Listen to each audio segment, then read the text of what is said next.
stigma is quite real actually for anybody in the armed forces community, and it can start really young. So it can start in the sort of CCF, which is the combined cadet force, which starts when they're at school, goes through the existing armed forces and then to veterans. And there's some real shame around gambling and gambling related harm. It's quite a macho environment in the armed forces.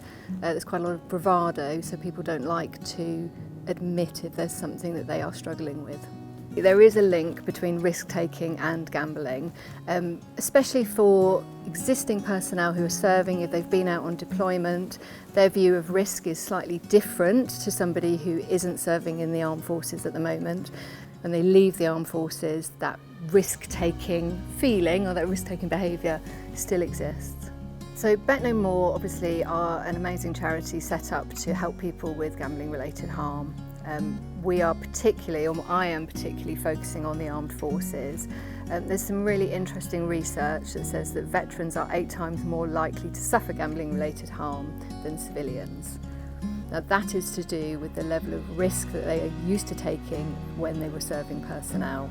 For the armed forces community, which is the community set up around the armed forces people, we offer education and training, and that's one of the things that I'm doing at the moment. Our aim in the future next year is that we will be running a peer aid model for veterans specifically. So anybody that has served in the armed forces that is suffering from gambling related harm, they will come to us and go through that model, which is great because what it means is they will be dealing with people who have exactly the same experience as them already.